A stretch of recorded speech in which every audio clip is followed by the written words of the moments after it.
867건에 대해서 분석을 해본 결과 한 57% 이상 정도가 네. 지하 매설물과 관련이 있는 것으로 저희들이 분석을 했고요. 관이나 여러 가지 지중해 매설물들이 설치가 되는 순간 그 경계면을 따라서 물들이 흘러간다는 것이죠. 경계면 주변, 즉 관로 주변 집안에 공동이 생길 우려들이 굉장히 크다는 것이죠. 그중에 50년 이상 된 하수관로가 3,000km를 넘습니다. 이 대규모 건설 공사와 관련이 있는 그런 어떤 집안 침하 사고가 인명 피해하고 직결이 되다 보니 그런 어떤 사고에 더 집중적으로 네. 분석을 하고 대응을 하려는 노력을 하고 있다 말씀드릴 수 있겠습니다.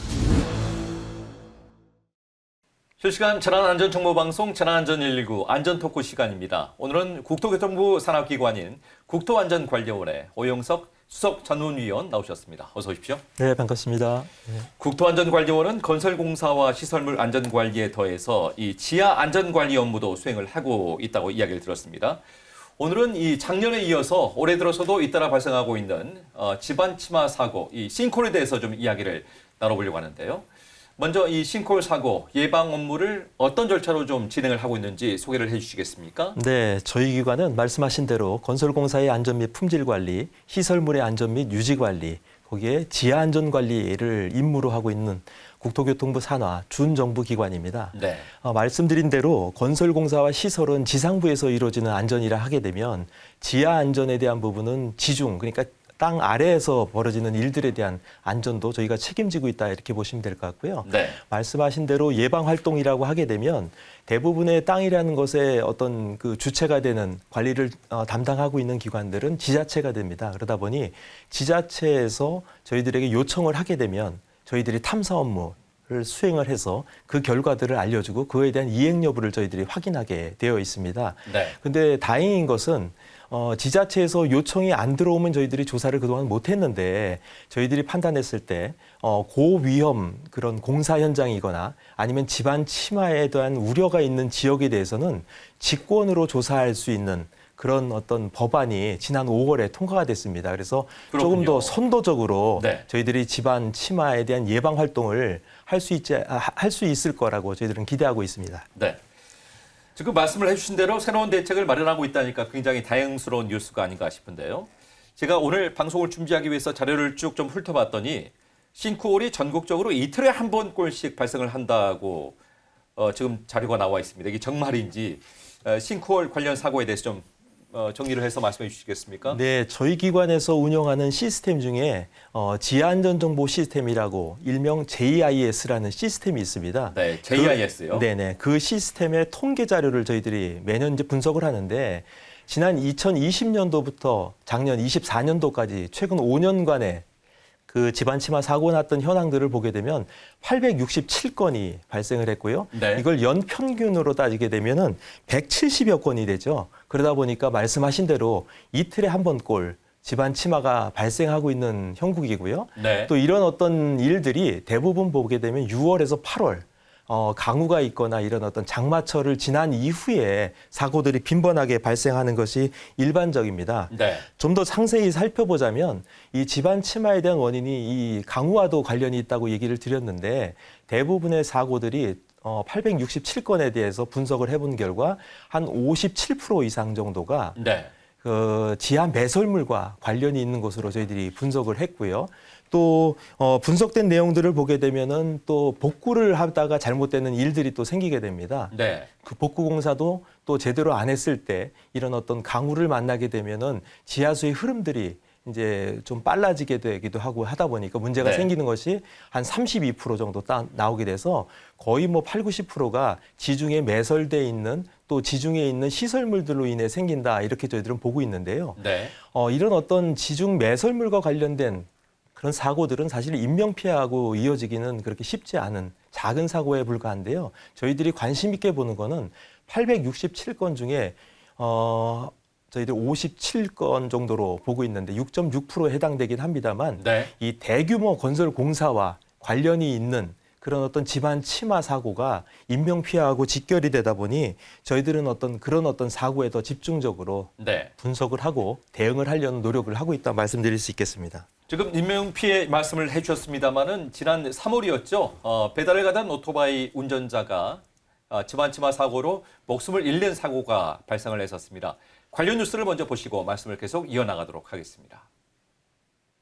갑자기 도로가 무너져 내리더니 앞서가던 승용차가 튀어오릅니다. 이 차량은 가까스로 추락을 피했지만 뒤따르던 오토바이는 구멍 속으로 추락했습니다. 서울 강동구의 한 도로에서 대형 땅꺼짐이 발생했습니다.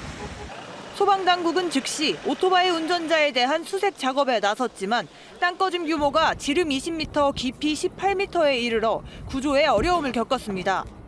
먼저 파손된 상수도관에서 쏟아진 2,000톤가량의 물과 무너져 내린 흙을 빼내는 작업이 진행됐습니다. 배수 작업이 끝난 오늘 새벽 실종자의 휴대전화와 오토바이가 차례로 발견됐고 사고 발생 17시간 만인 오늘 오전 11시 20분쯤 매몰됐던 오토바이 운전자가 심정지 상태로 발견됐습니다. 사고 지점에서 약 50m 떨어진 곳이었습니다.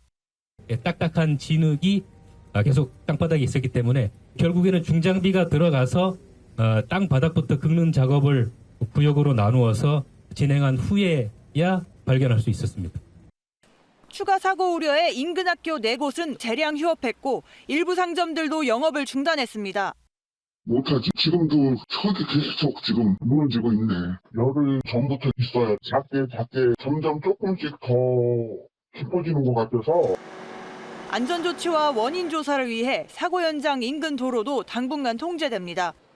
KBS 뉴스 황다혜입니다.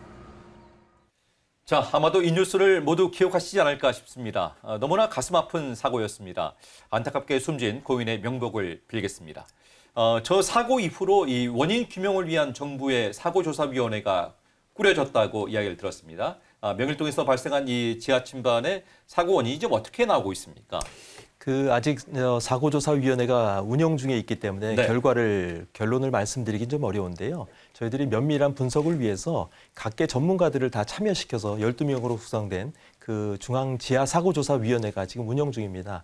무엇보다도 원인이 굉장히 다양하다 보니까 당초에는 지난 4월에 꾸려져서 5월에 결론을 낼까 그렇게 했었는데 네. 2개월 정도 더 연장이 돼서 7월 말 정도로 지금 예상을 하고 있는데요. 그렇군요. 예, 지금 이미 이제 7월 말쯤 되다 보니까 제가 얼마 전에 확인해 보니까 지금 마무리 그 보고서 작업을 하고 있고 얼마 안 있으면 이제 방송을 통해서도 그 결과 보고가 이루어질 거라 이렇게 얘기를 들었습니다. 예. 네.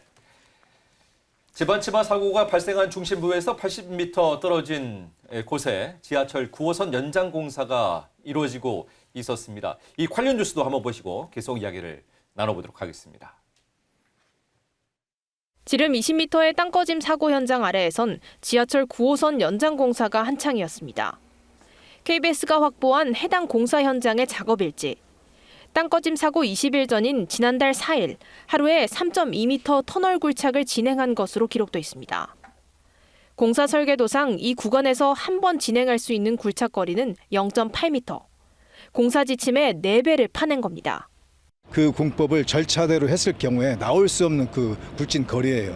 콘크리트가 제 강도를 갖기도 전에 또다시 굴착 들어갔기 때문에 그러면 치마가 될 수밖에 없는 거죠.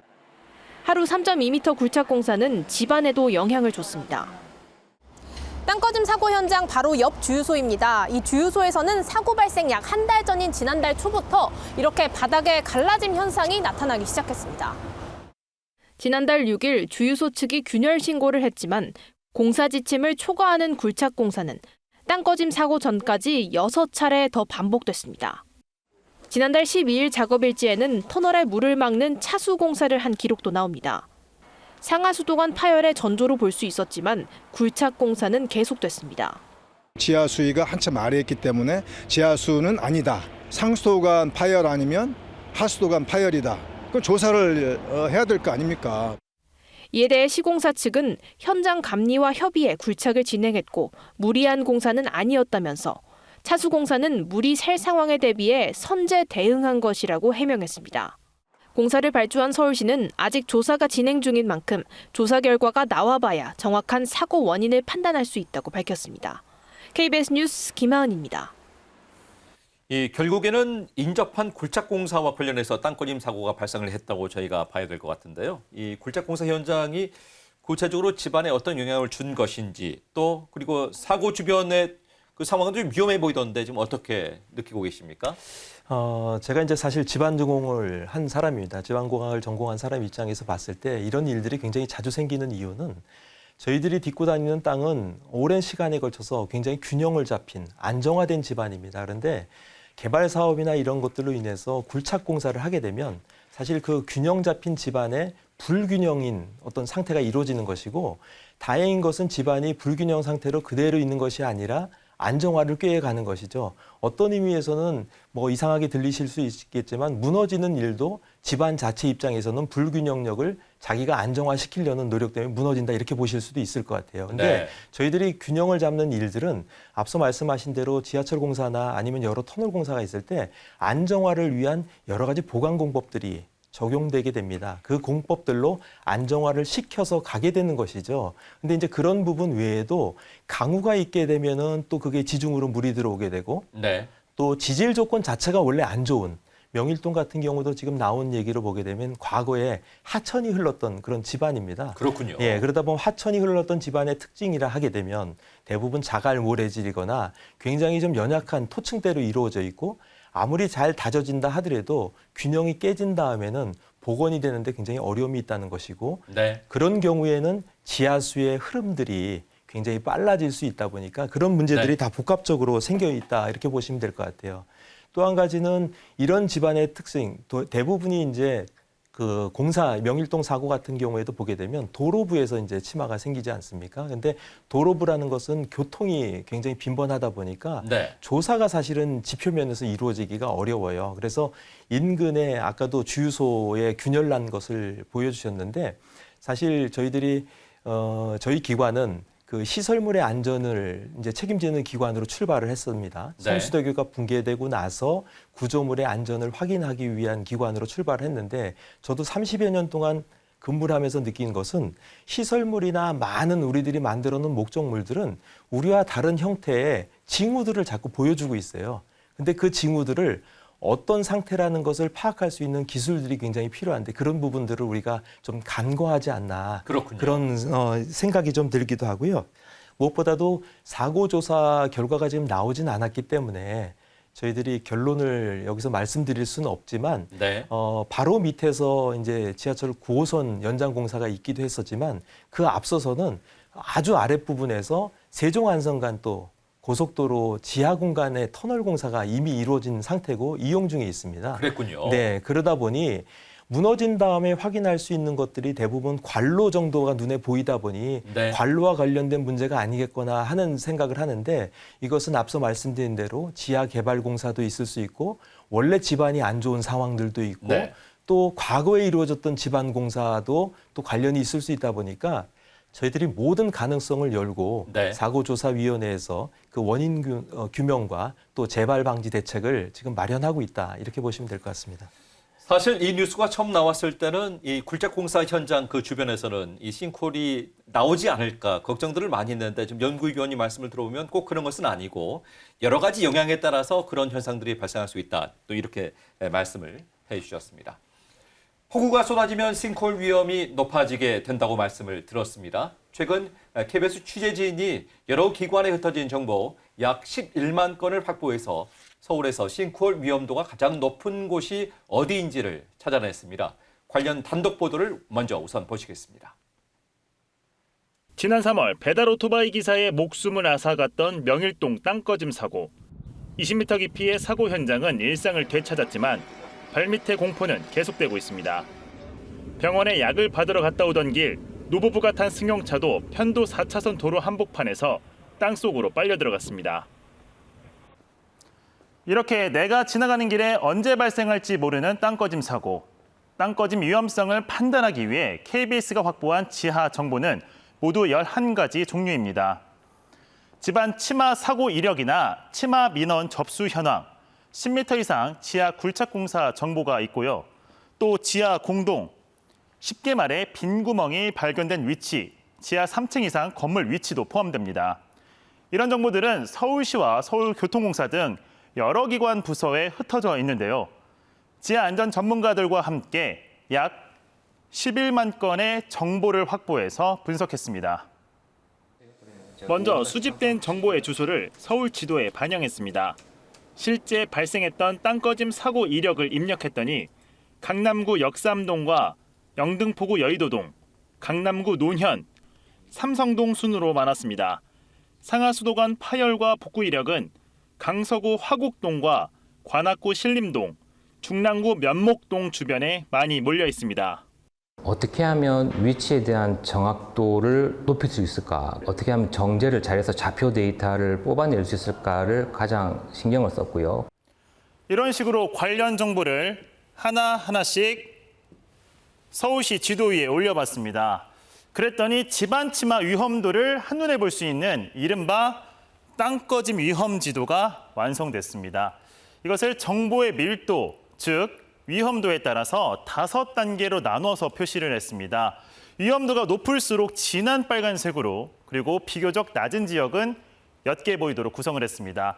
먼저 25개 구부터 보도록 하겠습니다.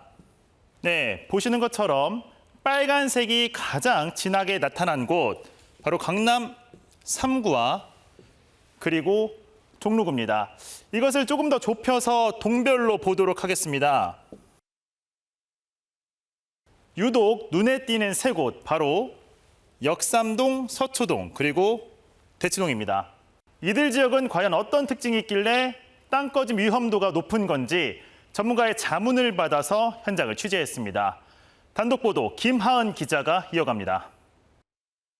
KBS가 만든 땅꺼짐 위험지도에서 가장 짙은 색깔로 표시됐던 곳, 바로 제가 서 있는 이곳 강남구 역삼동입니다.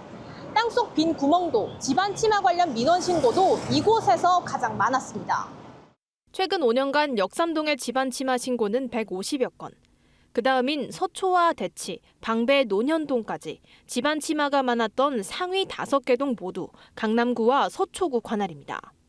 이들 지역 모두 고층 건물을 세우면서 지하 3층 이상 깊이로 땅을 파내거나 지하철이나 주차장 등의 지하 공간 개발 밀도가 높은 공통점을 갖고 있습니다.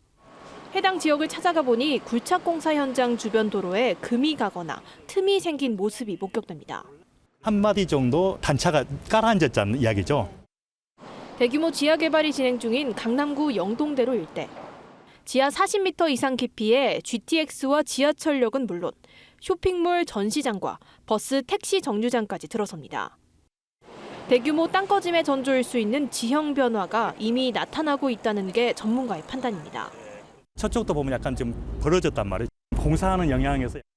한 명이 숨진 명일동 땅꺼짐 현장, 2명이 다친 연희동 땅꺼짐 현장도 모두 KBS가 만든 지도에서 지하 10여 미터 깊이의 굴착 공사가 진행 중이고 땅꺼짐 관련 민원도 집중된 사실이 확인됩니다. 지하 굴착을 하다 보면 역시 지하수가 떨어지거든요. 이제 굴착하는 그 현장으로 역시 이제 그 토사를 가져오기 때문에 공동 현상들이 많이 발생할 수 있는. 실제로 땅꺼짐 발생 지역을 선으로 연결하면 서울 지하철 노선도와 모양이 거의 일치합니다. 지하철 공사가 땅꺼짐 사고의 주요 원인이라는 지적을 뒷받침합니다.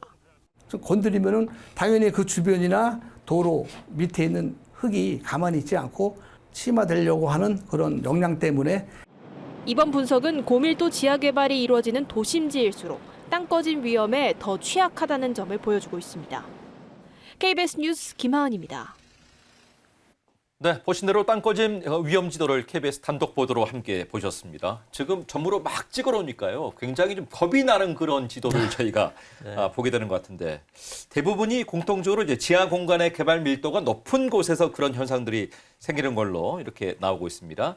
지하 개발이 그만큼 사고의 위험을 좀 높이는 걸로 저희가 이해를 하면 되겠습니까?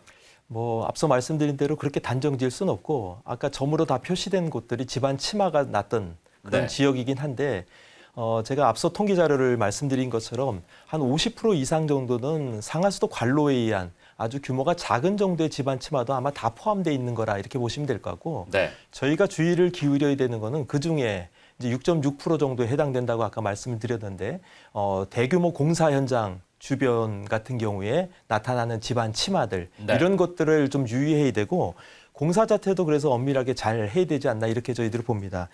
말씀드린 대로 지하 개발이 활발한 지역들은 지금 방송에서도 잠깐 언급이 되긴 했었는데, 균형이 잡힌 집안을 불균형한 상태를 공사 중에 만들게 되는 것이죠. 네. 그러니까 균형이 깨지게 되는 일들인 겁니다. 그러다 보니까 균형을 잡는 노력이 굉장히 필요한데 다행인 것은 집안 자체도 시간이 흘러가면서 균형을 잡으려는 노력을 해요, 집안 자체가. 네. 왜냐하면 우리가 흙을 쌓아놓더라도 흘러내리다가 어느 정도 되면 안정화가 되려고 하듯이 그렇듯이 집안이 그런 노력을 하는데 거기에 저희들이 어떤 비용들을 더 들여서 보강 공법들을 하게 되면 더 안정해질 수가 있게 되는 것이죠. 근데 그런 부분들이 좀 시간을 잘 못 맞추거나 또 과도한 굴착으로 불균형한 상태를 계속적으로 유지하는 상태에서 공사가 진행된다면 네. 결국에 가서는 무너지는 일들이 벌어지지 않나 이렇게 보는 것이고요.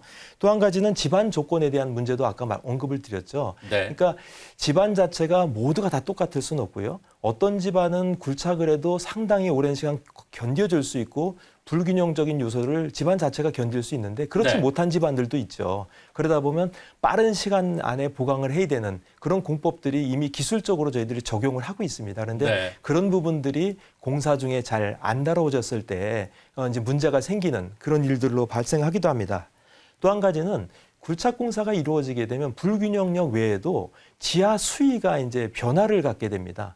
그러니까 지중해에도 물이 있게 되는데 네. 그 물의 높낮이가 달라지는 일들이 벌어져요. 굴착 공사로 인해서. 일종의 불균형이군요. 그렇죠. 그것도 네. 불균형인데 수도차가 높으면 낮은 쪽으로 물이 흐르려고 하는데 그 차이가 커지면 커질수록 유속이 빨라진다는 것이죠. 네. 그랬을 때 유속이 빨라지면 우리가 강에서도 느끼지만 강물이 빨리 흘러갈 때는 쇄굴이라고 해서 파여나가는 일들이 생기지 않습니까? 네. 근데 집안이 지질 조건이 아까 말씀드린 대로 하천이 흘렀던 집안이거나 아니면 풍화토 집안이거나 연약한 집안대인 경우에는 유속이 빠른 지하수의 흐름 때문에 유실되는 일들이 더 많아지게 되고 빨라지게 네. 되는 거죠. 그러면 앞서 말씀드린 대로 지하에 공간이 형성이 되고 그 공간이 어느 적정 시간을 견디지 못하게 되면은 무너지는 일들로 네. 지표면에서는 집안 침하, 우리 흔히 싱크홀이다 이렇게 불려지는 사고들로 네. 이어지게 된다 말씀드릴 수 있을 것입니다. 개발을 피하기는 좀 어렵기 때문에 그만큼 개발을 할 때 보강을 하는 것이 중요하다는 말씀을 또 연구위원께서 네. 계속 말씀을 해주고 계십니다. 또 예방을 할 수 있는 방법 가운데 하나가 노후 하수관 교체라고 또 이야기를 하고 있는데요. 이 하수관 교체 과정에서 집안의 불균형 상태나 지하수의 흐름을 또 영향을 미쳐서 오히려 사고의 위험이 더 커지는 것은 아닌가 하는 그런 걱정을 하시는 분들도 계실 것 같아요. 어떻습니까? 매설관의 종류는 여러 가지가 있을 수 있는데요. 대부분 이제 하수관로에 대한 부분을 언급하는 이유 중에 하나가 하수관로의 구성은 콘크리트 관으로 되어 있습니다. 네. 근데 지중해 매설되어 있는 콘크리트 관이 시간이 흘러가게 되면은 그 또한 노후화가 벌어져서 크랙도 그러니까 균열도 생기게 되고 틈이 벌어지는 일들이 벌어지니 하수관에 흐르는 물들이 바깥으로 빠져나오는 일들이 생기겠죠. 그러다 보니 주변 관로 주변을 집안을 연약하게 만드는데 네. 지하수의 흐름의 어떤 특성들을 보게 되면 지중해에서 아무것도 설치되어 있지 않는 지중해에서는 그냥 흙입자 사이들을 다니면서 지하수가 흘러갈 텐데 관이나 여러 가지 지중해 매설물들이 설치가 되는 순간 그 경계면을 따라서 물들이 흘러간다는 것이죠. 네. 그러다 보니 관 안에서 나오는 물도 바깥으로 나와서는 경계면을 따라서 물이 흐를 수 있고 또 원래 집안에 있던 지하수도 그 경계면을 따라서 흐르다 보니까 경계면 주변, 즉 관로 주변 집안에 공동이 생길 우려들이 굉장히 크다는 것이죠. 네. 그래서 콘크리트 관에 대한 부분, 즉 하수 관로에 대한 부분은 전부 다 개수하는 게 맞는데 서울시 같은 경우에는 이 하수관로가 우리가 흔히들 라이프라인이라고 불립니다. 그러다 보니까 이 라이프라인에 해당되는 관로들이 10,000km가 넘게끔 이미 설치가 돼 있어요. 오랫동안 우리가 생활을 해왔기 때문에.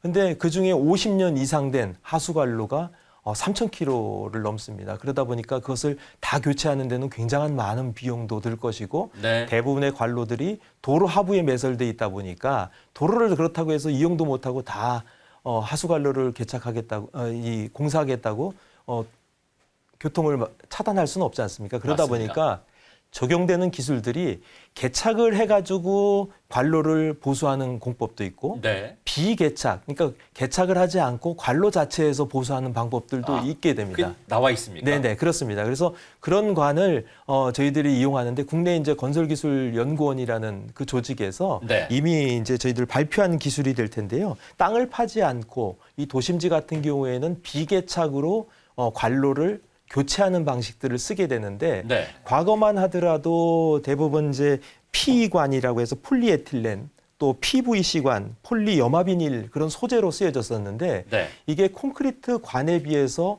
굉장히 좀 플렉시블한 이 연성관이라는 것이죠. 그러다 보니까 외력에 변형이 많이 생길 수 있다 보니까 그것을 좀 보강하는 네. 아크릴 섬유 시트를 부착을 함으로써 좀 더 그 신축성은 20%를 향상을 시키고 또 단면적은 또 절반 이상으로 줄이면서 네. 통수할 수 있는 그 관에 통수되는 하수량 자체를 절반 이상 줄이면서 통수용량 감소를 최소화할 수 있는 공법이 이미 네. 개발돼서 적용이 되기 때문에 우리 앵커님께서 얘기하신 대로 또 그것을 교체하면서 발생할 수 있는 사고에 대한 우려는 상당히 줄이는 기술들이 이미 네. 저희들이 적용하고 있다 이렇게 보시면 될 것 같습니다. 연구위원께서 처음에 그 개착을 해야 된다는 말씀을 그 처음에 들었을 때는 두려움이 굉장히 컸었는데 네네. 비개착 그 기술이 또 개발되고 있다니까 네네. 앞으로 그런 것들이 계속 적용이 됐으면 하는 느낌이 들었습니다. 서울과 부산 등 지자체가 집안 침하 위험이 높은 그 지역을 찾아서 사고 예방에 힘쓰고 있는데요. 관련 뉴스 두 편을 이어서 보시고 말씀을 이어나가겠습니다. 서울 강남구 영동대로 아래 지하 35m 깊이에서 대형 중장비들이 동원된 공사가 진행 중입니다. 굴착기가 쉴 새 없이 안반을 부수고 잔해들을 퍼나릅니다. 사업비 1조 7천억 원, 국내 최대 규모의 지하 공사로 불리는 영동대로 지하 복합개발 현장입니다. 지하철과 GTX 노선은 물론 버스 환승센터까지 지하에 조성되는 만큼 총 연장 1km 구간에 걸쳐 지하 45m 깊이의 빈 공간이 만들어집니다. 이딴 땅꺼짐 사고로 대형 지하 공사에 대한 우려가 커지자 서울시가 대책을 내놨습니다. 먼저 지상에서는 GPR 장비의 활용 범위를 늘립니다. 영동대로 지하 구간이나 주요 철도 사업 현장 등 대형 굴착이 이뤄지는 현장을 중심으로 매달 한 차례씩 점검을 실시하고 그 결과도 공개할 방침입니다. GPR 장비로 탐지가 불가능한 구간에 대해서는 지하 20m까지 탐지할 수 있는 기술인 집안 침하 관측망을 새로 도입합니다.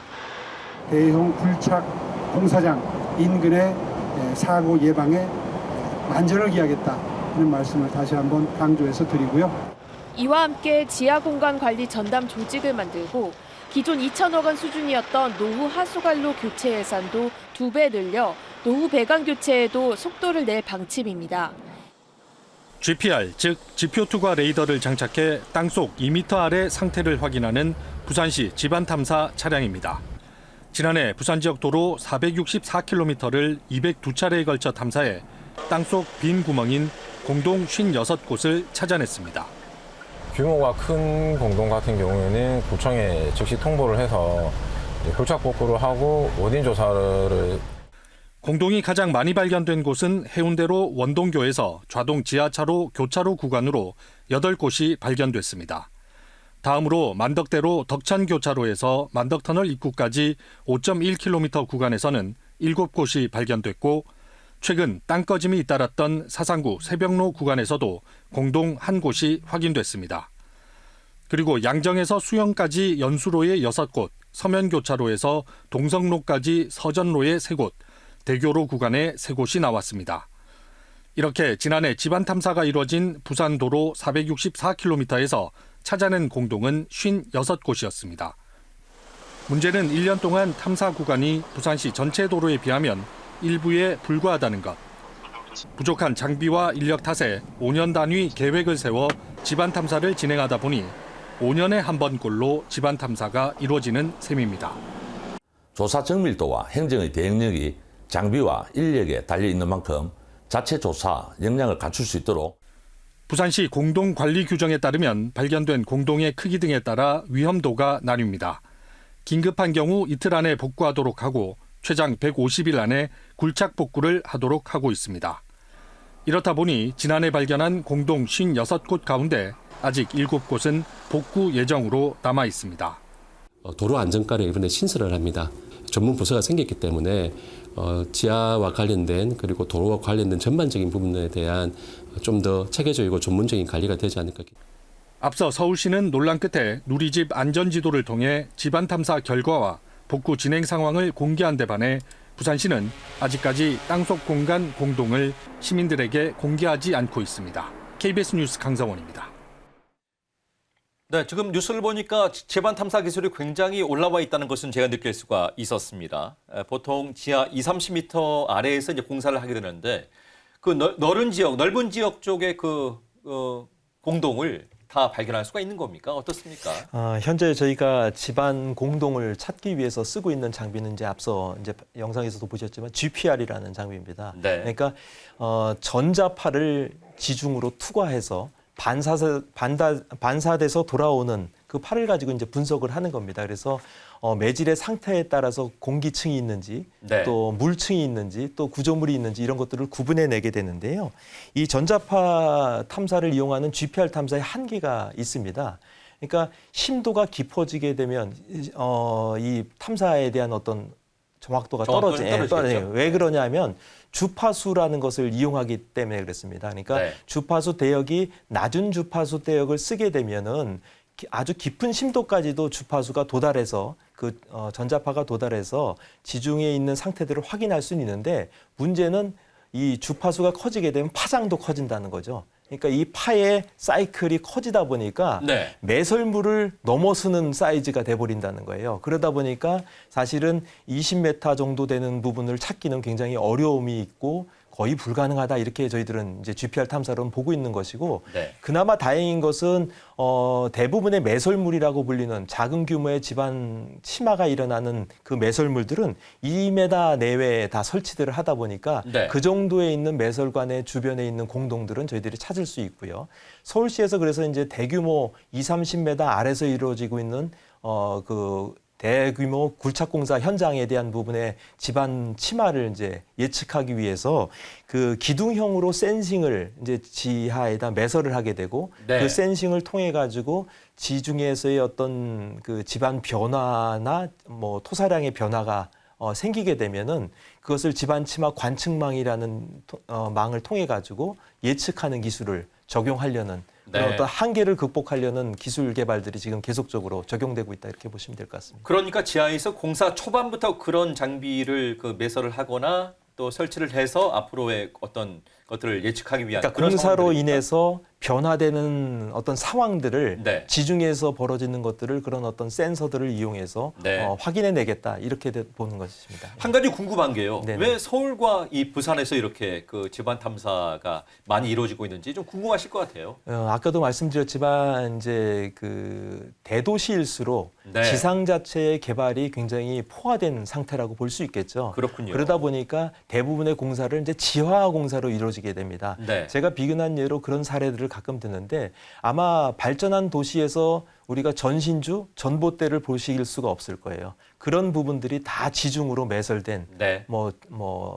지중 선로로 다 매설이 되다 보니까 이제 지하 개발이 활발할 수밖에 없는 것인데 그동안은 어찌 보면 지하 개발이 저희들이 쓰고 있는 상하수도 관로 정도였다면은 네. 이제는 전력구, 통신구, 지역 난방 여러 가지 시설까지도 다 지하화가 되고 있는 상황에서 교통 시설까지도 지하화되고 있다는 거죠. 지하 차도라든지 네. 아니면 지하철이라든지 수도권 같은 경우에는 뭐 GTX A, B, C, D선 같은 경우도 그렇고 맞습니다. 그런 것들이 복합적으로 지중해서 다 얽혀서 공사가 되다 보니까 네. 구조물과 구조물 사이의 집안을 원집안처럼 균형이 잡힌 상태로 만들어 놓기는 굉장히 어렵다는 것이죠. 네. 그러다 보니 이런 어떤 일들을 이미 과거에 일본 같은 경우에도 굉장히 대응책을 많이 마련을 해서 네. 책자로도 발간을 하고 대응들을 하고 있는데 원초적으로 다 대응하기는 굉장히 어려움이 있습니다. 그래서 저희들이 예측하고 예방할 수 있는 기술들 또 인명피해가 안 날 수 있는 유사 사례들을 자꾸 발표해서 말씀드리는 이유도 그런 이유다 이렇게 말씀드릴 수 있겠습니다. 지금 말씀을 들어보니까 결국 우리가 피할 수가 없기 때문에 예측하고 예방하는 쪽에 중점을 두고 앞으로 우리가 해야 되지 않을까 하는 그런 느낌이 드는데요. 최근 정부가 전국의 대형 굴착 공사장 56개소를 특별 점검했다고 하는데 그 점검 결과가 좀 어떻게 나왔는지 궁금한데요. 저희가 지난 3월에 이제 명일동 사고가 나고 또 4월에 그 광명시에서 신안산성 공사 중에 또 무너지면서 네. 뭐 집안 침하까지도 일어나는 그런 사고가 발생되다 보니까 그 이후에 저희들이 4월 21일부터 6월 27일까지 말씀하신 대로 2개월 동안 56개 현장에 대한 290km 정도 주변을 집안 탐사를 했어요. 네. 그랬더니 그 56개 현장 중에서 13개 현장에서 31개 공동이 발견이 됐고 이 부분들은 지방국토관리청이나 또 공사 승인기관에 저희들이 통보를 해서 네. 바로 복구 공사든지 조치를 취할 수 있게끔 저희들이 해놨습니다. 지금 점검 대상이 계속 나오고 있고 네네. 집안 탐사 관련된 결과가 지금 계속 이렇게 쭉 나오고 있는 거네요. 네, 그렇습니다. 네. 네. 국토부에서 이제 지난 5월부터 굴착 공사장에 대한 안전 체계를 전면적으로 강화한다고 또 밝히고 있습니다. 그 배경과 중심 과제가 무엇인지 또 소개가 필요할 것 같습니다. 지난해부터 집안 침하에 대한 어떤 우려들이 굉장히 많이 나오고 있고 방송으로도 이제 많이 보도가 됐습니다. 그래서 맞습니다.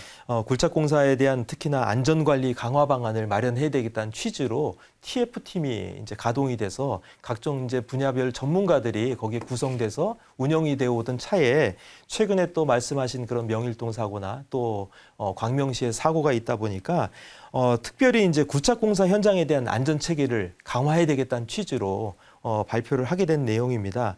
그래서 전문가들의 의견을 수렴하라고 또 앞서 말씀드린 대로 그 대형 굴착 공사 현장의 특별 점검들에 대한 결과들을 분석을 해서 굴착 공사장 안전관리 강화 방안이라는 것을 국토교통부에서 발표를 했습니다. 이 강화 방안에는 굴착 공사 주변 집안 침하를 예방하는 그런 어떤 활동들을 강화해야 되겠다는 내용과 네. 또 집안 침하가 이루어지게 된 어떤 지자체별로 사후 관리 체계, 아까도 방송 영상 자료에서 나왔지만 지자체에서 복구 비용이나 여러 가지 전문 기술이 부족하다 보니까 이 사후 처리가 제대로 잘 안 되는 경우들이 있었습니다. 그래서 사후 체계를 제대로 좀 정비해야 되겠다는 내용과 또 굴착 공사 단계별이라고 해서 전후의 안전관리 체계를 개선할 필요가 있겠다.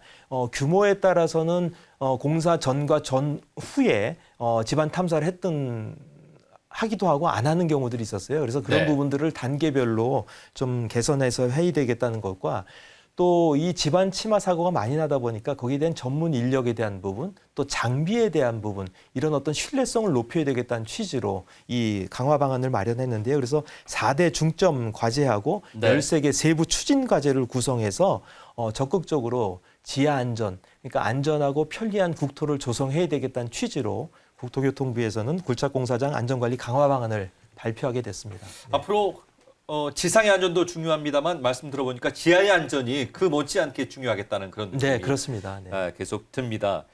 그동안 과도하게 이 불안감을 야기한다는 이유 등으로 공개되지 않았었던 이 공동 발견 장소 등에 대해서 이제 공개를 하겠다 이렇게 결정했다고 그래요. 어떻습니까? 네, 많은 국민들이 이제 궁금해하시기도 하고 또 말씀하신 대로 예방을 위해서는 그런 어떤 위험 지역이라고 불리거나 관심을 특별히 기울여야 되는 지역을 우리가 알 필요가 있겠죠. 그리고 거기서 나타나는 다양한 징후들을 저희들이 파악해서 인명 피해로 이어지지 않게끔 하는 것이 굉장히 중요한데요.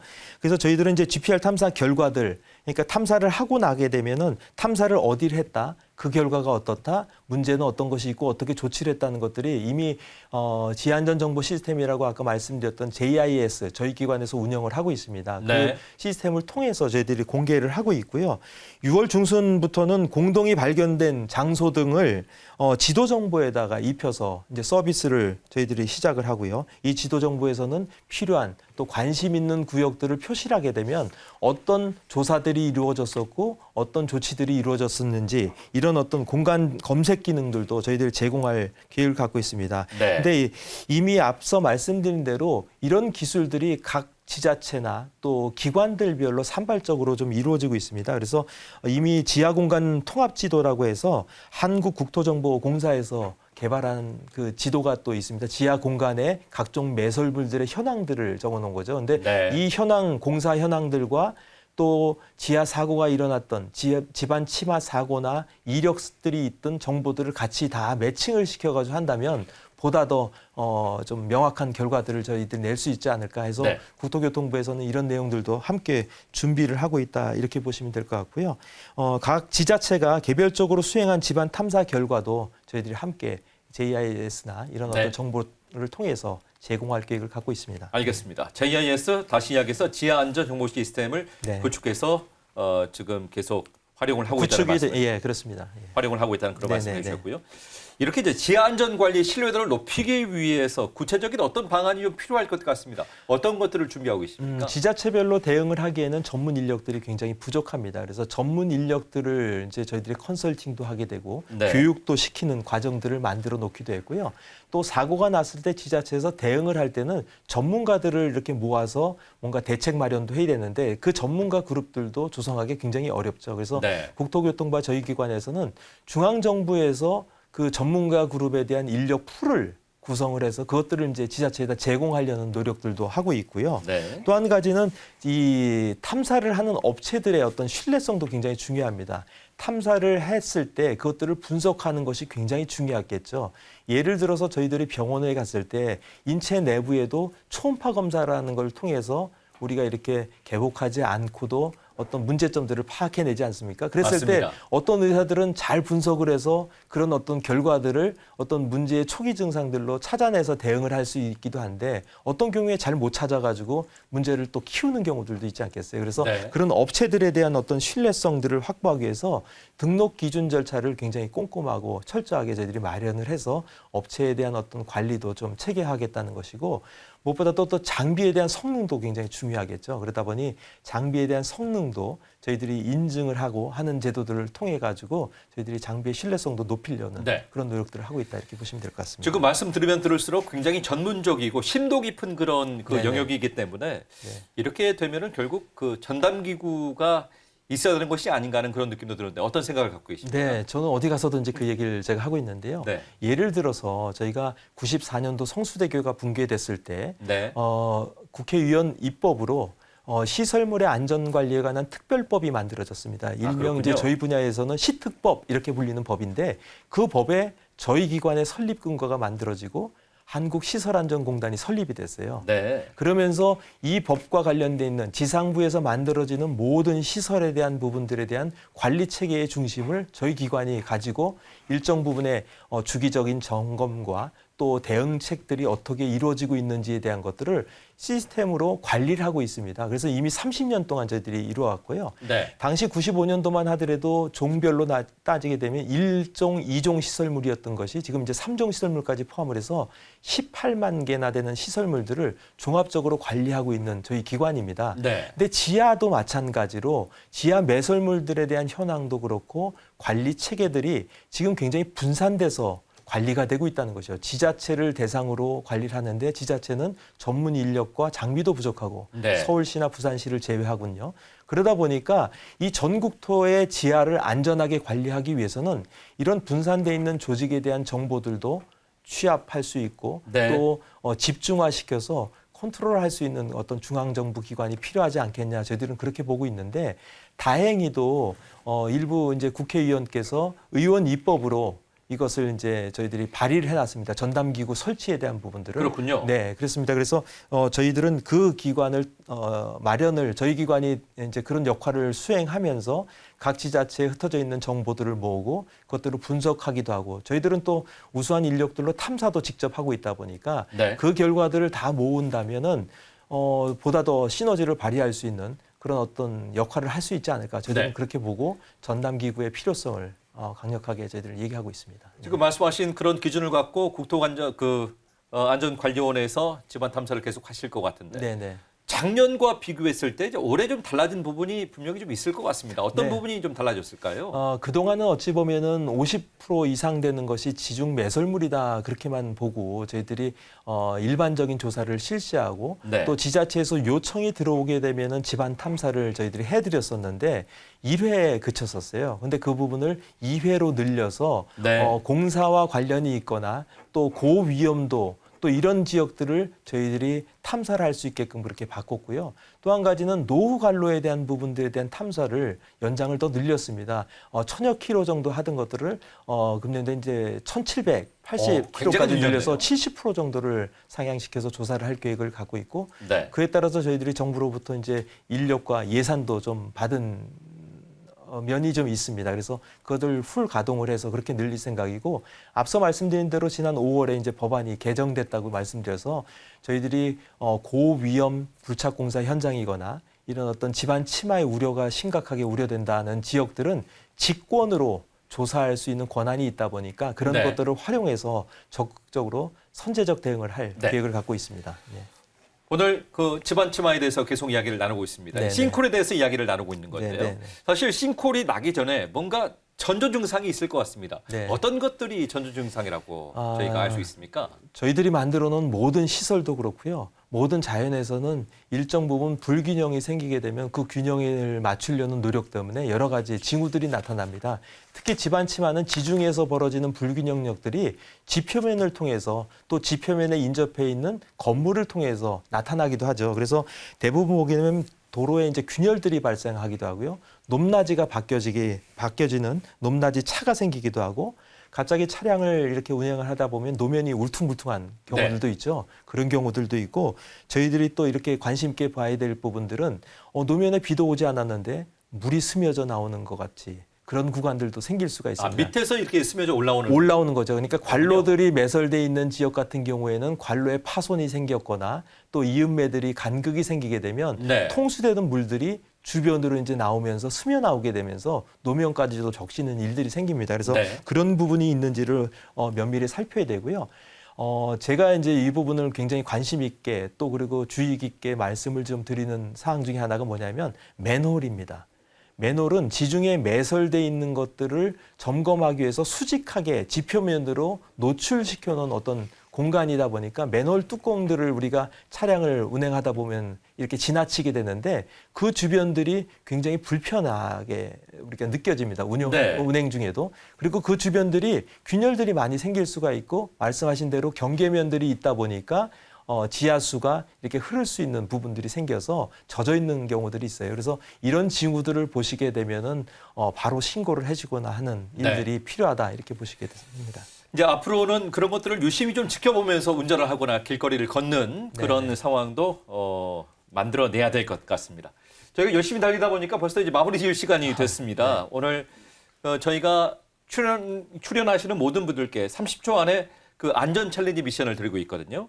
오늘 오영석 수석 전문위원께는 땅꺼짐을 확인하거나 이상 조짐을 감지했을 때 어떻게 하면 좋을지 30초 동안 정리해서 이 미션을 좀 해주시면 좋겠습니다.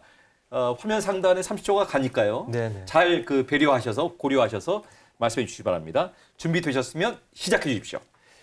집안 침하는 여러 가지 징후들로 나타나게 됩니다. 그래서 그 징후를 보는 즉시 본인의 안전이 굉장히 중요하다 보니까 그 지역을 벗어나셔야 되고요.